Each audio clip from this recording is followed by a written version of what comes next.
Clip number 1427۔ اس clip میں آپ قرآن پاک کی سورہ دخان کا تعارف اور آیت نمبر 1 سے 3 تک کی تلاوت، ترجمہ قرآن اور تفسیر قرآن صراط الجنان سماعت فرمائیں گے۔ سورہ دخان کا تعارف۔ مقام نزول: سورہ دخان مکہ مکرمہ میں نازل ہوئی ہے۔ آیات، کلمات اور حروف کی تعداد: اس میں 3 رکوع، 59 آیتیں، 346 کلمے اور 1431 حروف ہیں۔ دخان نام رکھنے کی وجہ: عربی میں دھوئیں کو دخان کہتے ہیں اور اس سورت کی آیت نمبر 10 میں دھوئیں کا ذکر ہے۔ اس مناسبت سے اس سورت کو سورہ دخان کے نام سے موسوم کیا گیا ہے۔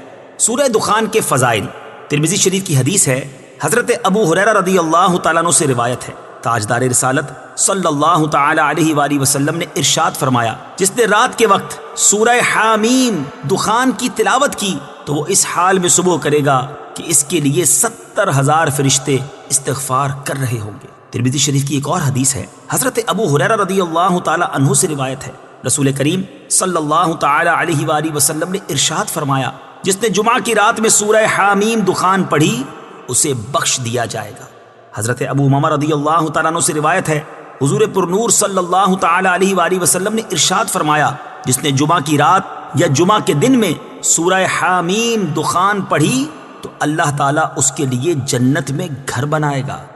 سورہ دخان کے مضامین: اس سورت کا مرکزی مضمون توحید و رسالت اور مرنے کے بعد دوبارہ زندہ کیے جانے اور اعمال کی جزا ملنے کا بیان ہے، اور اس سورت میں یہ چیزیں بیان کی گئی ہیں۔ نمبر 1، اس سورت کی ابتدا میں یہ بیان کیا گیا کہ اللہ تعالیٰ نے قرآن مجید کو شب قدر میں نازل کیا ہے، اور اس رات میں اللہ تعالیٰ کے حکم سے تمام اہم کام فرشتوں کے درمیان تقسیم کر دیے جاتے ہیں، اور یہ بتایا گیا کہ کفار مکہ قرآن مجید کے بارے میں شک میں پڑے ہوئے ہیں، اور جس دن انہیں عذاب دیا جائے گا تو اس دن وہ عذاب دور کیے جانے کی فریاد کریں گے اور ایمان قبول کرنے کا اقرار کریں گے، اور ان کا حال یہ ہے کہ اگر ان سے عذاب دور کر دیا جائے تو بھی یہ ایمان نہیں لائیں گے، کیونکہ یہ نبی کریم صلی اللہ تعالی علیہ وآلہ وسلم کے واضح معجزات دیکھ کر ایمان نہیں لائے تو اب کہاں لائیں گے۔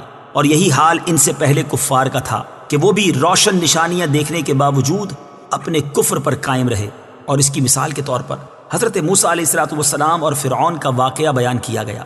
فرعون اور اس کی قوم کا دردناک انجام بتایا گیا تاکہ کفار مکہ اس سے عبرت حاصل کریں۔ نمبر 2، کفار مکہ نے مرنے کے بعد دوبارہ زندہ کیے جانے کا انکار کیا تو تبا نامی بادشاہ کی قوم اور ان سے پہلی قوموں جیسے عاد اور سمود کا انجام بیان کر کے ان کا رد کیا گیا۔ نمبر 3، کفار مکہ کے سامنے قیامت کے دن کی ہولناکیاں بیان کی گئیں، اور اس دن ہونے والے حساب اور ملنے والے عذاب اور جہنمی کھانے زقوم کے بارے میں بتایا گیا، اور سورت کے آخر میں نیک لوگوں کا ٹھکانہ اور برے لوگوں کا ٹھکانہ بتایا گیا تاکہ نیک لوگ خوش ہو جائیں اور برے لوگ دردناک عذاب سے ڈر جائیں اور اپنے برے افعال سے باز آ جائیں۔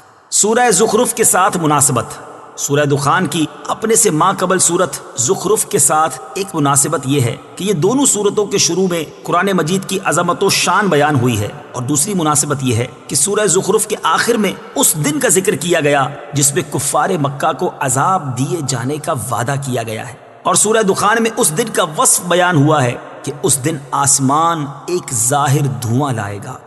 بسم اللہ الرحمن الرحیم۔ ترجمہ: اللہ کے نام سے شروع جو نہایت مہربان رحمت والا ہے۔ حامیم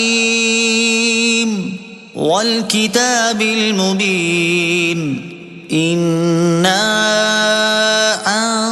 انزلناه فی لیلۃ مبارکۃ انا کننا منذرین۔ ترجمہ: اس روشن کتاب کی قسم، بے شک ہم نے اسے برکت والی رات میں اتارا، بے شک ہم ڈر سنانے والے ہیں۔ حامیم۔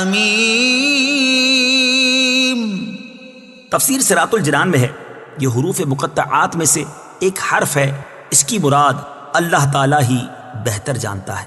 والکتاب المبین، اس روشن کتاب کی قسم۔ تفسیر صراط الجنان میں ہے، اس آیت اور اس کے بعد والی آیت کا خلاصہ یہ ہے کہ اس قرآن پاک کی قسم جو حلال اور حرام وغیرہ ان احکام کو بیان فرمانے والا ہے جن کی لوگوں کو حاجت اور ضرورت ہے، بے شک ہم نے اسے برکت والی رات میں اتارا، کیونکہ ہماری شان یہ ہے کہ ہم اپنے عذاب کا ڈر سنانے والے ہیں۔ شب براءت کے فضائل. جیسا کہ اوپر ذکر ہوا کہ برکت والی رات کے بارے میں ایک قول یہ بھی ہے کہ اس سے مراد شب براءت ہے. اس مناسبت سے یہاں شب براءت کے 2 فضائل سماعت کیجیے. نمبر 1، در منصور میں ہے، ام المومنین حضرت عائشہ صدیقہ رضی اللہ تعالی عنہا سے روایت ہے، نبی کریم صلی اللہ تعالی علیہ وآلہ وسلم نے ارشاد فرمایا، اللہ تعالیٰ 4 راتوں میں بھلائیوں کے دروازے کھول دیتا ہے. نمبر 1، بکر عید کی رات.